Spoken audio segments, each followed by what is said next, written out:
211장 찬송합니다. 211.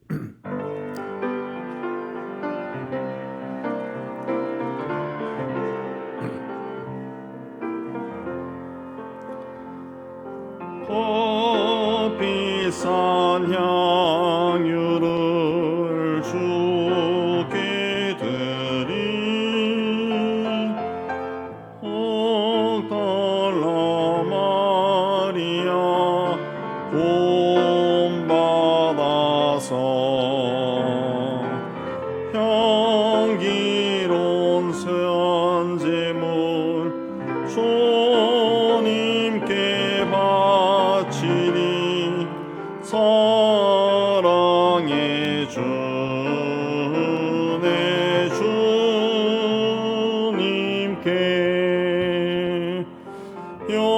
연약한 자에게 힘을 주고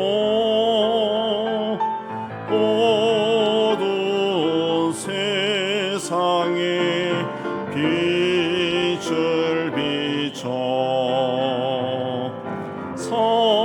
성실과 인내로 내 영제 이끌리 사랑해 주네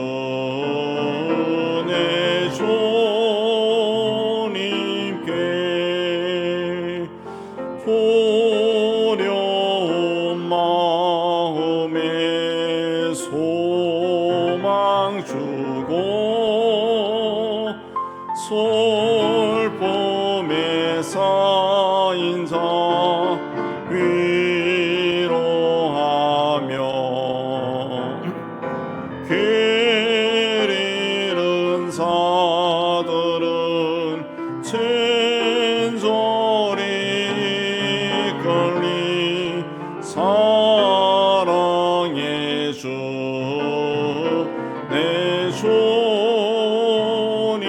주님께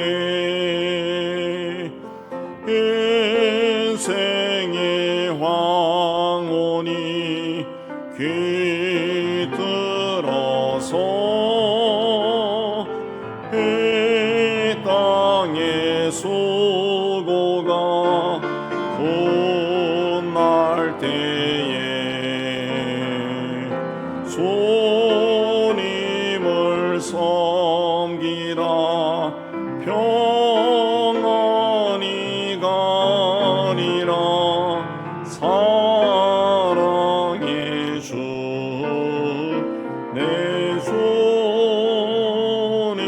주님께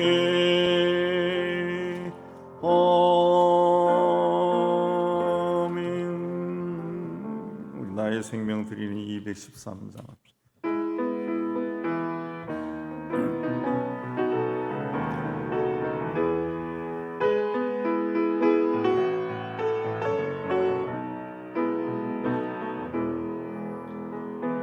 나의 생명 드리니 주여 받아주소서 세상 살아갈 동안 찬송하게 하소서 손과 발을 도리니 주여 받아주소서 주의 일을 위하여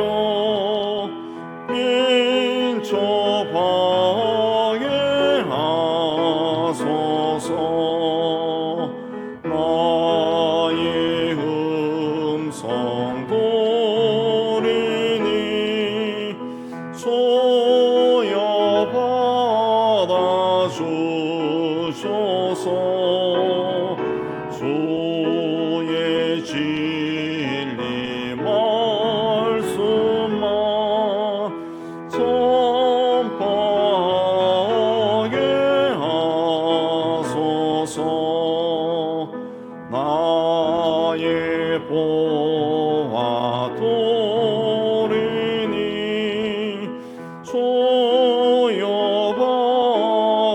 주소서. 하늘나라 위하여 주 뜻대로 쓰소서. 나의 시간 또래니 소여받아 주소서. 평생토록 주 위에 봉사하게 하소서. 아멘. 오늘 기도를 위해서 우리 함께 기도하겠습니다. 하나님 아버지여, 또 이 자리로 인도해 주시고 함께 찬양하고 또 말씀을 받게 해주신 은혜 참 감사합니다. 세상이 몹시 어지럽고 우리를 미혹하는 것들이 흘러넘친다 할지라도 우리의 심령은 하나님께 꼭 붙어있는 저희가 되게 해주시기를 원합니다. 늘 성령으로 충만하고 말씀으로 충만해서 하나님이 기뻐하시는 그 길로 가고 그 자리에서 있는 저희가 되게 하여 주옵소서. 오늘 또 말씀 들을 때 우리 하나님의 음성으로 나에게 들려지게 하여 주옵소서. 예수님의 이름으로 기도합니다. 아멘. 자, 오늘은 레위기 2장 1절에서 16절까지, 레위기 2장 148페이지 우리 한 절씩 교도합니다. 누구든지 소재의 예물을 여호와께 드리려거든 고운 가루로 예물을 삼아 그 위에 기름을 붓고 또 그 위에 유향을 놓아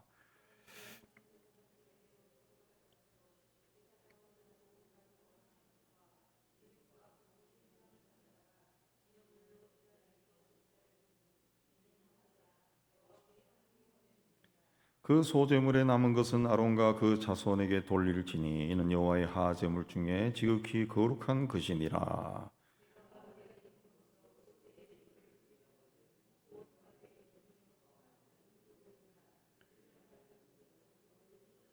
철판에 붙인 것으로 소제 예물을 드리려거든 고운 가루에 누룩을 넣지 말고 기름을 섞고 내가 냄비의 것으로 소제를 드리려거든 고운 가루와 기름을 섞어 만들지니라.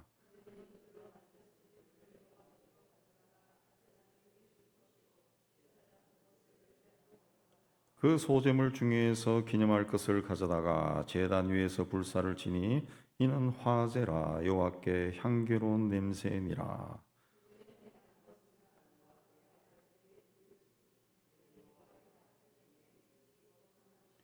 너희가 여호와께 드리는 모든 소제물에는 누룩을 넣지 말지니 너희가 누룩이나 꿀을 여호와께 화제로 드려 사르지 못할지니라.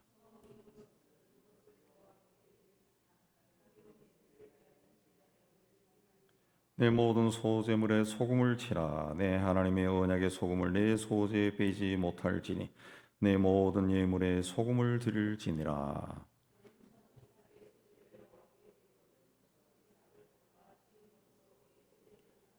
그 위에 기름을 붓고 그 위에 유향을 더할지니 이는 소제니라. 제사장은 지은 곡식과 기름을 모든 유향과 함께 기름물로 이는 여호와께 드리는 화제니라.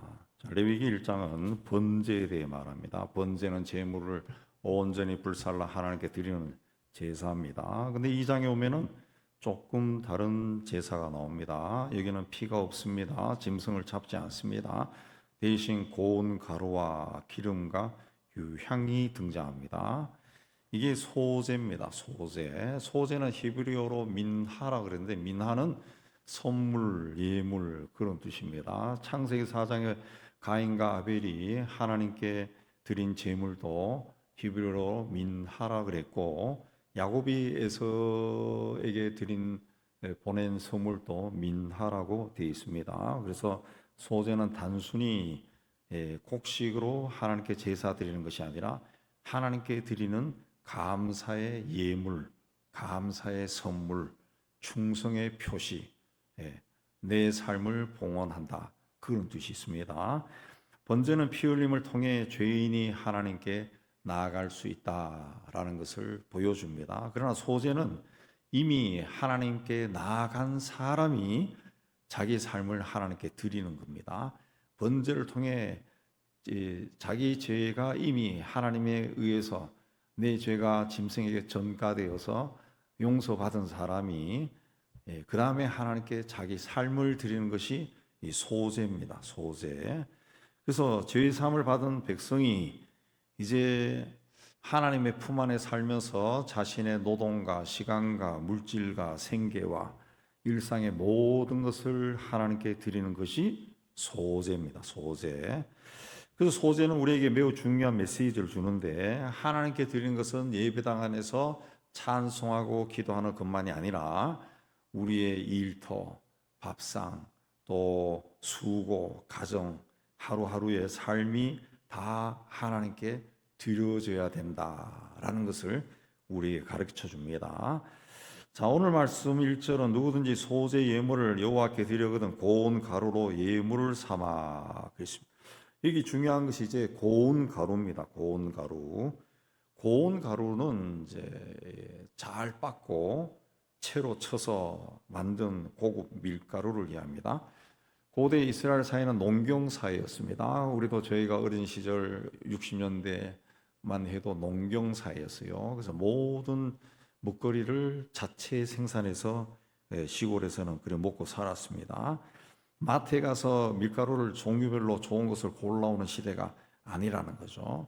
밭을 갈고 씨를 뿌리고 그 비를 기다리고 곡식을 거두고 그 낱날을 골라가지고 그걸 빻아요. 절구통에 넣고 빻고 그다음에 맷돌에 갈아가지고 또 갈고 해서 그걸 또 키질을 하죠. 키질을 해서 이제 가루, 아주 고운 가루를 생산하는 겁니다. 그러니까 그 고운 가루에는 농부의 수고가 있고 가족의 땀이 있는 거예요.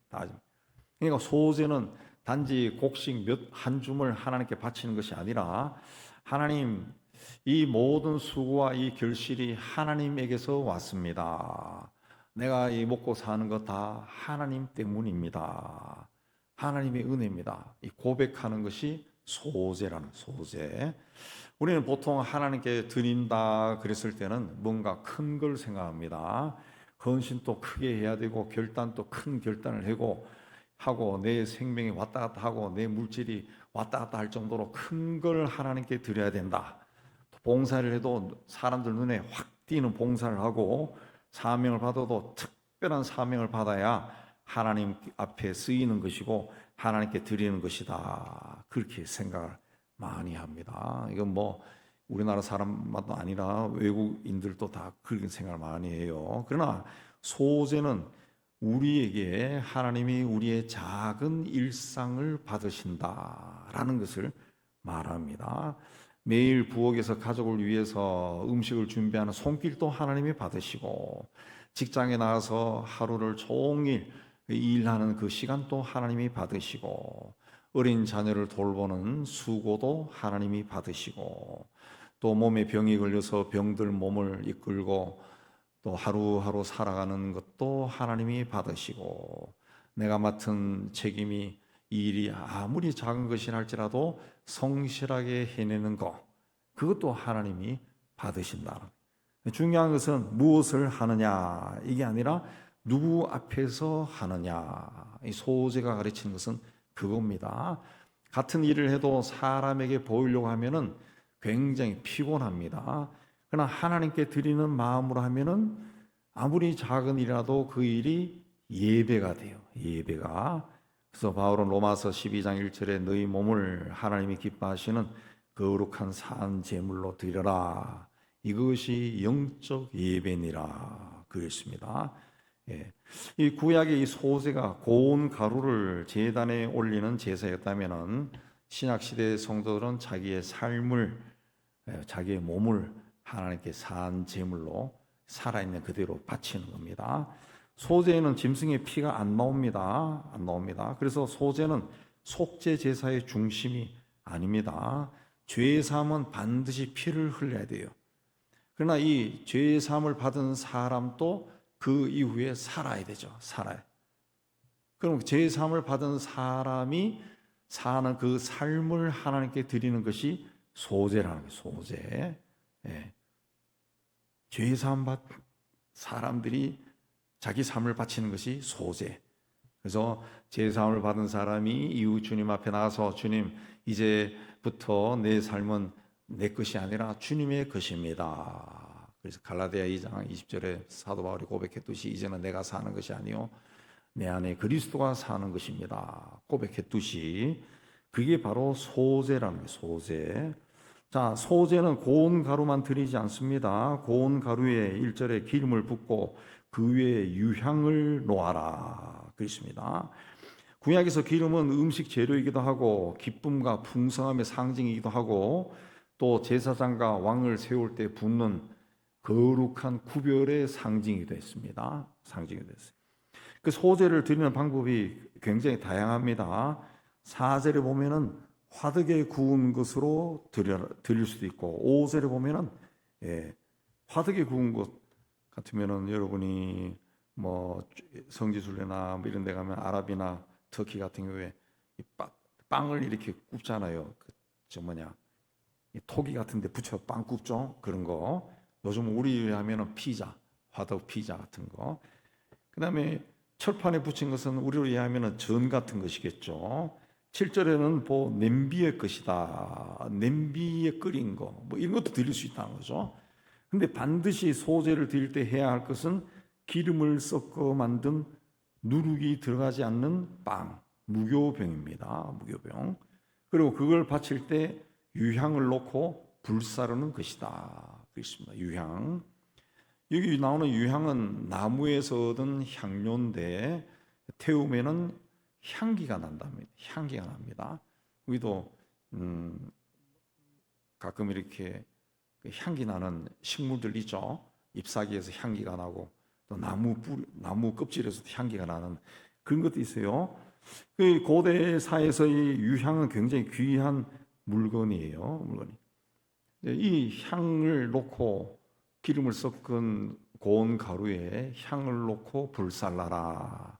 예물은 하나님께 드리는 예물은 아무렇게나 드리는 것이 아니라 굉장히 정성을 다해서 향기롭게 드려져야 된다. 향기가 나야 된다라는 것을 이해합니다. 그래서 제사장이 고운 가루와 기름과 유향 중에서 한 움큼을 집어서 제단 위에 놓고 불을 살랐다. 이걸 2절에 기념물이다. 기념물이다. 기념물. 히브리어로 아즈카라. 그런데 하나님 앞에 기억되게 하는 못. 하나님 앞에 기억되게 하는 못. 하나님이 나를 기억하게 하는 것. 그런 뜻입니다. 물론 하나님은 잊어버리는 분이 아닙니다. 근데 이 제단 위에서 한 움큼의 기름 섞은 고운 가루와 유향을 불사른 그것은 무엇을 의미하느냐? 하나님 이 예물을 받으시고 나의 헌신을 기억하세요 하는 겁니다. 나의 헌신을 기억하세요. 우리가 주일날 이제 헌금을 하면은 이 헌금을 함을 앞에 놓고 기도합니다. 여기 우리의 신앙 고백도 있고 헌신도 있고 기도도 있습니다. 하나님 기억해 주세요. 그거 똑같은 거죠. 똑같은. 자, 하나님께 드리는 삶은 내용만 있어서는 안 됩니다. 향기가 있어야 돼요. 향기. 내용은 속에 있는 겁니다. 속. 우리가 흔히 부부 사이를 이해할 때 속사랑이라 해요. 속사랑. 속으로는 저렇지 않으면서 겉으로는 퉁명스러워. 뭐 이렇게도 이야기하고 속으로는 깊이 생각하는데 너 아버지는 말하는 것이 그냥 항상 저렇다. 뭐 이런 말들. 그 속사랑. 근데 실제로는 하나님께 드리는 삶도 이 속만 있어서 안 되게. 나는 속으로는 하나님 엄청나게 사랑해요. 엄청나게. 속만 있어서는 안 된다는 거죠. 향기는 뭡니까?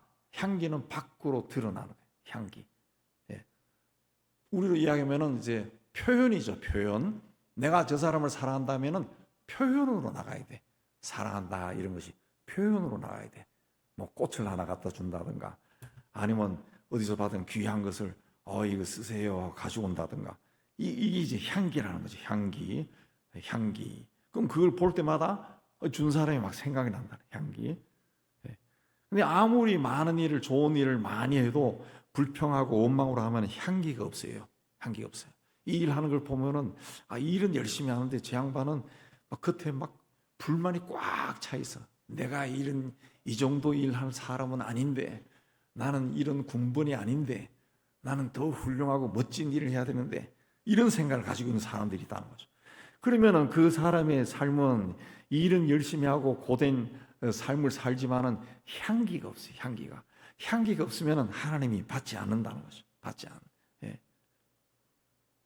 하나님이 시킨, 우리가 하는 모든 일은 하나님이 시킨 일이에요. 하나님이 주신 일인데 그걸 불평불만으로 하면은 그에서 향기가 없어요. 그럼 향기가 없으면은 하나님의 응답도 없겠죠. 예. 아무리 헌신을 크게 해도 거기에 자기 자랑이 들어가 버리면은 나 같은 사람만이 할 수 있어. 내가 했지. 뭐 이렇게 하면은 향기가 없어요. 향기가 올라가다가도 향기가 훅 사라지는 거예요. 사라져. 하나님을 섬길 때는 기름 같은 부드러움도 있어야 되고 유향 같은 향기가 있어요. 이 향기가 성경에 뭐라 그럽니까? 기도다. 그렇죠? 기도입니다. 교회에서 봉사도 열심히 하는데 얼굴이 막 굳어 있어. 하기 싫은 걸 시켜가지고 퉁퉁퉁퉁 그래. 헌신도 많이 하는데 마음에는 뭐 불만이 있어요. 일은 많이 하는데 일하면서 저 사람은 왜 일 안 하니? 하고 이렇게 자꾸 판단하면은 우리의 드리는 그 소재에 향기가 없는 겁니다. 향기. 하나님은 우리 행위만이 아니라 우리의 이 마음을 보신다. 그래서 예수님은 마태복음 6장에서 구제와 기도와 금식에 대해 말씀하시면서 사람에게 보이려고 하지 말라 그랬어요. 사람에게서 박수를 받고 칭찬을 받으면은 이미 상을 다 받은 거예요. 예. 예. 그러니까 우리가 이 주님의 일을 열심히 해도 뭔가 넉넉하고 풍요롭고 이런 거를 자꾸 기대해서는 안 된다고. 우리 인간의 삶은 길어야 7, 80이라고. 7, 80. 뭐 요즘 90, 100일 뭐 살기도 하지만은 그러나 건강하게 사는 거는 거의 7, 80이에요. 7, 80. 생명이 많이 늘어나도 건강한 사는 거의 7, 80이더라고. 7, 80. 이 말은 뭐냐? 언젠가는 세상을 떠난다는 거죠. 이게 짧다고요. 굉장히 짧아요. 저희 동기들이 이제 막 은퇴하고 그렇게 하는데 작년에도 은퇴하고 우리보다 나이 많은 동기들, 신학교는 동기라 그래도 나이 많은 사람들이 있거든요. 은퇴한 지 뭐 5년 된 사람도 있고 그런데 그 한참 학생 때를 생각하면 엊그제 같은데 벌써 40년이 흘러서 다 은퇴해버리. 머리 허옇고 막 얼굴도 막 늙은 사람. 예. 저는 팽팽하지만은 제 또래 된 사람 막 늙어 보이는 사람 천지입니다. 막 쭈글쭈글하고 시커멓고. 세월이 확 지나가는 거예요. 지금 우리가 여기 있지만은 어느 날 세월이 또 확 지나가서 하나님 앞에 가 있을 수도 있어요. 그러나 가장 중요한 것은 사람에게 박수 받는 게 아니라 하나님으로부터 받는 거죠. 훗날 하나님 앞에 갔을 때 하나님이 책을 쫙 펼치면은 내가 한 행동들이 그 막 기록이 돼서 넌 정말 착하게 살았구나. 헌신된 삶을 살았구나. 이게 하나님 앞에 딱 나타나야지. 나는 하나님 앞에서 이것하고 저것도 하는데 나 모르십니까? 예수님이 뭐라 하십니까? 나 너 모른다 그랬죠. 모른다 그랬어요. 왜? 주의 이름으로 이것하고 저것하면서 이미 세상에서 다 받았어요. 다 받았어. 칭찬 다 받고 물질 다 받고 다 누리고 다 잘 됐어. 뭐 다 했는데 뭐 니 다 받았잖냐? 줄 게 없네. 이러면은 그야말로 영생을 빈약하게 영생하는 거죠. 우리는 세상에서 좀 빈약해도 훗날 하나님 앞에 가서 풍요로운 영생을 받아요. 예. 우리 계시를 보면은 주님이 계신 보좌 옆에 있는 사람들이 있다 그랬어요. 예. 그 세상 나름대로 다 고생스럽게 사는데 살고 나중에 훗날 주님 앞에 갔을 때 주님 가까이 가지 못하고 서열이 밀려가지고 저 판교 정도 근교에 떨어져서 네 자리는 거기다 그러면 그거 뭐 보이지도 않아. 얼마나 천국에 가서도 좀 섭섭하겠죠. 물론 그런 비유지만은 주님이 인정하는 그 자리가 주님이 기억하는 삶이 중요한 이게 이제 소재의 기념물이 주는 의미입니다. 영적인 의미입니다.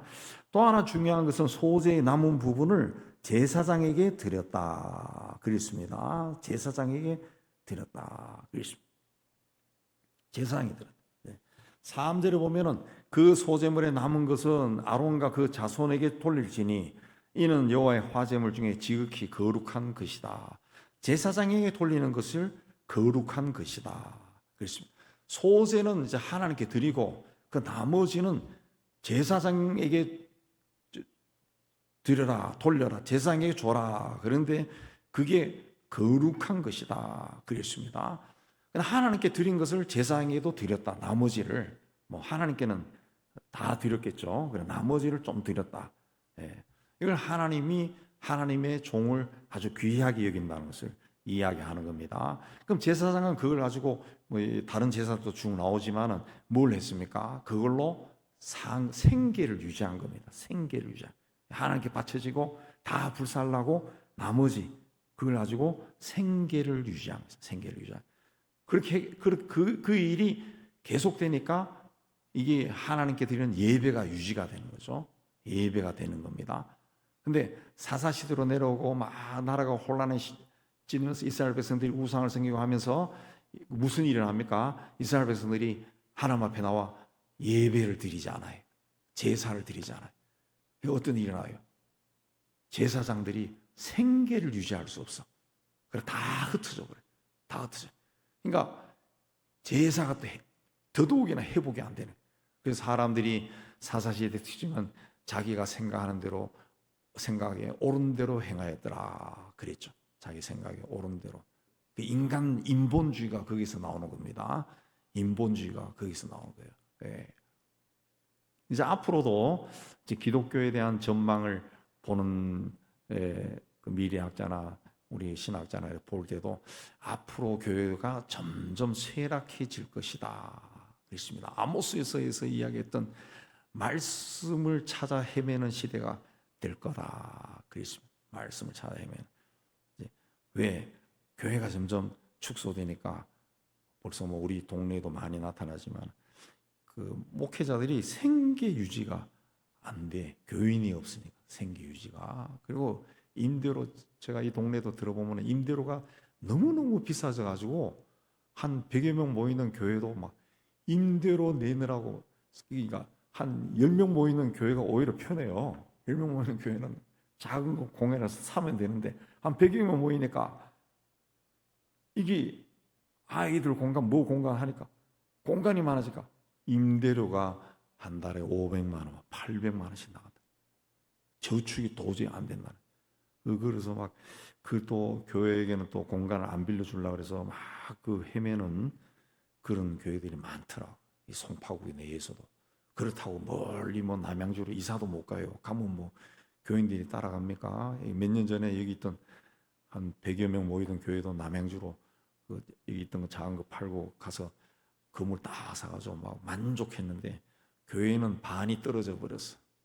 못 가는 거예요. 여기서 1시간 동안 운전해 가야 되는데 어떻게 가면? 처음에는 다 간다고 그랬다가 그 다음에 못 가는 거죠.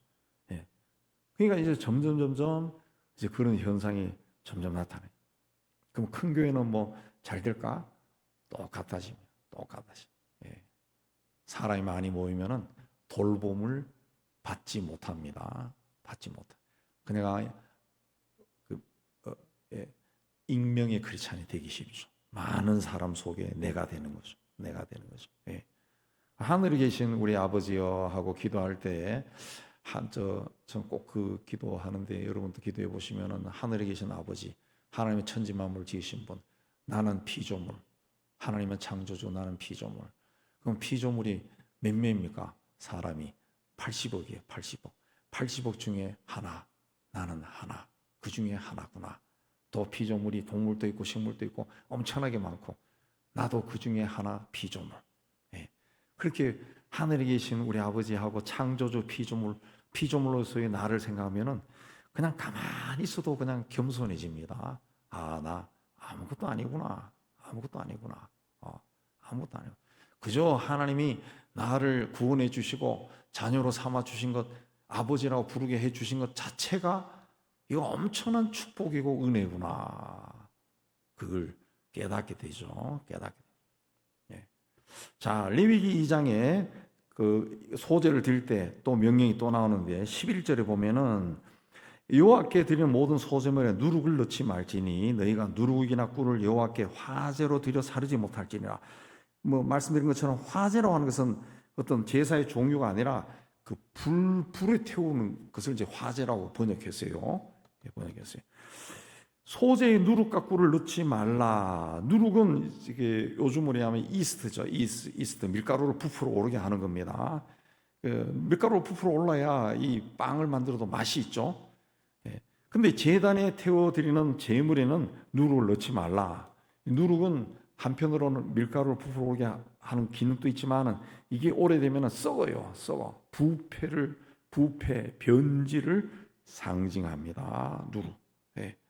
우리가 이제 그 뭐 김치도 그렇고 그다음에 식혜도 그렇고 그 누룩으로 하잖아요. 근데 이게 오래되면은 시큼해지죠. 이 식혜도 시큼해지면 못 먹는다고요. 못 먹. 그 발효시키는 것은 적당하면 좋은데 변화가 되고 부패할 수 있다. 그래서 누룩을 넣지 말라. 꿀이라고 하는 것은 여기서는 벌꿀만이 아니라 과일에서 나오는 즙도 이야기합니다. 즙. 꿀은 매혹과 유혹의 상징입니다. 죄로 이끄는 유혹을 상징합니다. 죄는 보기에는 아름답고 향기로워 보입니다. 향기로워 보입니다. 한번 맛을 보면 헤어나오기 어렵습니다. 거절하기 힘듭니다. 죄가. 에덴 동산의 아담과 하와도 선악과를 봤을 때 욕심을 가지고 보니까 먹음직스럽고 탐스럽다. 결국 따먹어 버리죠. 죄를 짓습니다. 삼손도 델릴라를 보고 그냥 혹 빠져버렸어요. 그리고 헤어나오지 못하고 죽어버립니다. 인간을 타락하게 하는 그 유혹하는 꿀을 소재물로 사용하지 말라 그랬습니다. 꿀이 가진 지나친 단맛이 하나님께 드리는 거룩한 제사의 본질과 맞지 않다는 거죠. 맞지 않다. 어울리지 않는다는 거죠. 이건 하나님께 드리는 예배가 인간의 입맞춤에 맞춘 달콤함이 아니라 또 감각적인 만족으로 변질해서는 안 된다라는 것을 이제 말하는 겁니다. 말하는 게. 현대 복음주의자들이 많이 비판하는 것 중에 하나가 오늘 우리가 드리는 예배가 이게 하나님께 드리는 예배냐 아니면 예배에 참석한 사람을 만족하게 하는 예배냐, 이건 하나님께 드리는 예배가 아니다, 그렇게 지적하는 사람들이 많습니다. 예배에 말씀이 없고 그냥 감각적인 이 감정만 막 충만하다. 그래서 막 손을 들고 옆에 있는 사람이 막 울면은 옆에 보다가 나도 손 들고, 그 사람이 울면 나도 갑자기 막 가슴이 뭉클해져. 나도 울어. 그러나 그 사람이 그 성령의 감동을 받고 말씀을 통해 한 것이 아니라 내가 기쁜 것이, 내가 살아온 삶이 막 서러운 삶도 막 올라오고 막 기분도 좋고 막 복합적으로 해서 막 눈물이 막 흐르는 거죠. 눈물이. 우리 신앙에 바로 누룩과 꿀이 들어올 수 있다는 거죠. 누룩은 작지만은 전체를 부풀립니다. 뭐 밀가루 반죽하고 그 부풀리게 할 때 누룩을 많이 넣을 필요도 없어요. 티스푼 하나만 넣어도 막 부풀어 오릅니다. 그러니까 작은 교만, 작은 거짓, 작은 욕심, 작은 불순종, 처음에는 별것 아닌 것처럼 보이지만은 시간이 흘러가면은 전체가 막 부풀어 온다. 그 다음에 변질된다. 그렇습니다. 꿀도 마찬가지입니다. 신앙이 하나님 중심이 아니라 내 기분, 내 감정, 내 유익, 내 마음 만족 중심이 되면은 처음에는 굉장히 달콤하지만은 깊이가 사라집니다. 예배가 나를 즐겁게 하는 것이다. 내가 그 예배 시간에 기분이 좋았으면은 오늘 은혜 받았다. 그 은혜 받았다 하는 것은 지가 그날 기분 좋았다는 거지, 정말 하나님의 감동이 있어가지고 그런 건 또 있겠지만은 대부분의 사람들이 그 기분 좋았다는 거예요. 그래서 제 짧은 경험에도 보면은 거의 대부분의 사람들이 부흥사가 와서 막 1시간 내내 막 배꼽 자꾸 웃기게 하면은 그 나갈 때 하나같이 하는 말이야. 아우 오늘 은혜 받았다. 예. 지금까지 모셨던 부흥사 중에 최고가 왔다. 최고의 코미디언이 왔다는 그 이야기겠죠. 예. 자기를 즐겁게 하는 것이 우리 신앙 안에 많이 들어 있어요. 물론 예배 안에 예배를 드리면서 기쁨이 있고 위로도 있고 감동도 있어요. 그러나 예배의 중심은 어디까지나 내가 아니라 하나님이 돼요. 소재에 누룩과 꿀을 넣지 말라 하는 것은 하나님께 드리는 그 예배가 과장이 되거나 달콤함이 되어서는 안 된다는 거죠. 그냥 순전하고 진실한 것만이 돼야 된다 그랬습니다. 반대로 반드시 넣어야 될 것은 13절에 소금이다 그랬어요. 소금. 이걸 언약의 소금이다 그랬습니다. 하나님의 언약의 소금이다 그랬습니다. 소금은 음식을 보존하고 부패를 막는 역할을 합니다. 내 성경에는 변하지 않는 언약, 변하지 않는 하나님의 신실함을 말할 때 소금이라고 그래요. 소금. 그래서 민수기 18장 19절이나 역대하 13장 5절에는 소금 언약, 성경에 소금 언약이라는 표현도 나옵니다. 이건 하나님이 하신 약속은 변하지 않는다라는 것을 말하는 겁니다. 그러니까 소금을 치라라는 것은 맛을 내라라는 것이 아니라 하나님께 드리는 삶, 그 소재는 하나님께 생활, 자기의 삶과 생활을 바치는 건데 거기에는 변함이 없어야 돼요. 네. 신실해야 됩니다. 신실한. 기분 좋을 때 하고 형편 좋을 때 하고 인정받을 때 칭찬받을 때 하는 것은 소금이 없는 소재와 같다. 참된 믿음은 시간이 지나도 변하지 않는 거예요. 형편이 어려워도 똑같은 겁니다. 보상이 없어도 칭찬이 없어도 하나님 앞에 신실한 거예요. 조금도 흔들리지 않는 거. 이게 언약의 소금을 친 겁니다. 소재물에 소금을 친 겁니다. 소금은 앞에 나서지 않습니다. 음식물에 스며들어요. 그러니까 그리스도인들은 세상에 빛이 되라, 소금이 되라 했을 때 세상에서 화려한 길을 걸어가고 나 그리스도인이야. 이러면은 내가 잘 되면은 얼마나 하나님께 영광이 되겠습니까? 그게 아니라 하나님은 소금이 되라. 세상 속에 스며들어 맛을 내라. 세상에 빛이 되라. 그냥 어두운 곳을 밝게 비추는 그런 삶을 살아라. 그랬습니다. 레위기 2장의 소재는 오늘 우리에게 너의 삶은 누구의 것인가? 그걸 말합니다. 우리는 날마다 일합니다. 먹고 살고 가족을 돌보고 사람을 만나고 돈을 벌고 쓸고 말하고 선택하고 결정합니다. 이 모든 것이 나만을 위한 것인데 내가 살기 위해서 하는 것인데 동시에 이 모든 것이 하나님께 드려질 수 있다는 것입니다. 이 모든 것이 하나님께 드려졌을 때 그게 소재다. 하나님께 고운 밀가루를 드려라. 너의 수고와 노동과 생계를 하나님께 드려라. 기름과 유향을 더해라. 성령의 은혜와 기도의 향기로 섬겨라.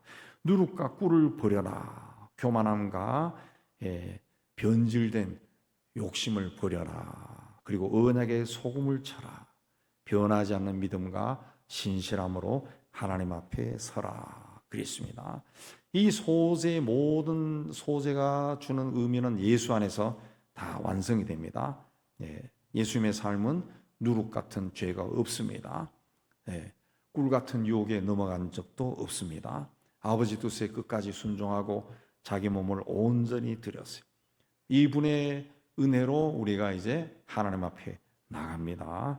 하나님은 거창한 재물, 거창한 헌신을 원하지 않습니다.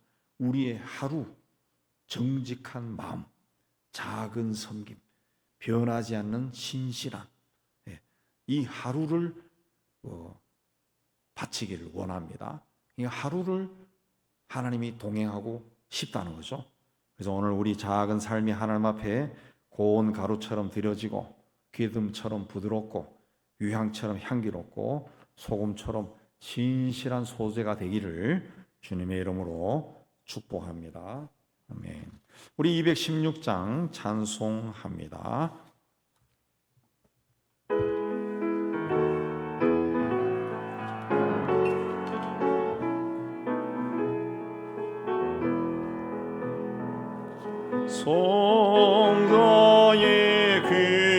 한 몸 날 위하여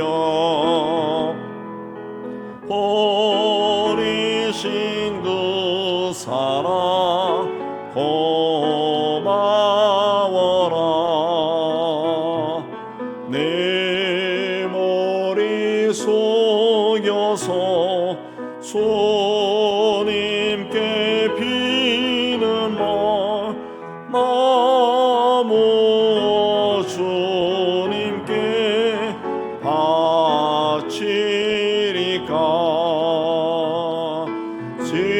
지금도 날 위해 간구하신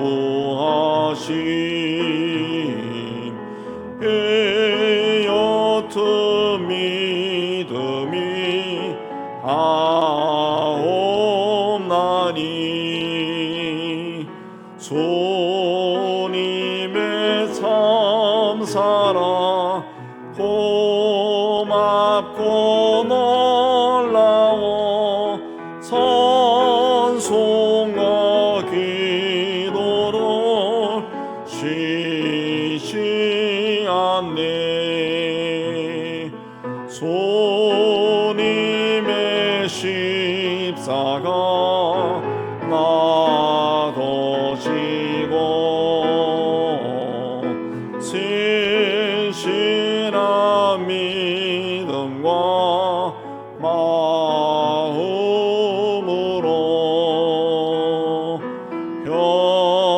현세의 사랑과 친절한 외로를 내게나 베풀게 하옵소서. 만 가지 은혜를 받았으니 내 평생 슬프나 즐거우나 이 몸을 온전히 주님께 바쳐서 주님만 위하여 늘 살겠네.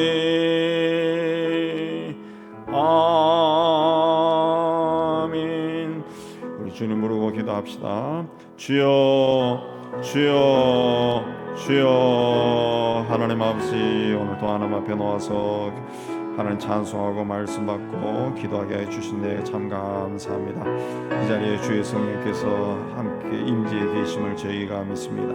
성령 안에서 하나가 되어서 오늘 또 기도의 자리에 나갈 때 주께서 우리의 기도를 인도해 주시고 하나님의 은혜가 되고 하나님께 영광이 되고 우리에게는 그 은혜가 되고 저 하나님과 함께하는 하나님 복을 누리는 복된 시간이 되게 해 주옵소서. 하나님 아버지, 땅의 모든 교회 공동체가 하나님 앞에 건강하게 세워지게 해 주옵시고 하나님의 말씀이 말씀으로 선포되기도 하시고 성도들이 하나님과 동행하는 하나님 은총을 누리게 해 주시기를 원합니다.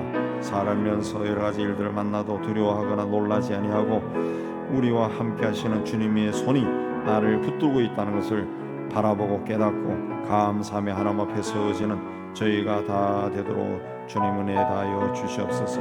오늘도 기도의 자리에 올라왔습니다. 우리 하나님 함께 해주시고 우리의 심령의 문을 활짝 열어주시고 우리의 삶의 모든 부분을 아시는 하나님께서 우리의 삶을 하나하나 터치해 주시고 하나님의 은혜로 가득 채워주시는 복되고 은혜로운 시간이 다 되게 하여 주시옵소서. 이 한 시간을 주님께 온전히 다합니다. 주께서 우리 시간을 주장하여 주시옵소서.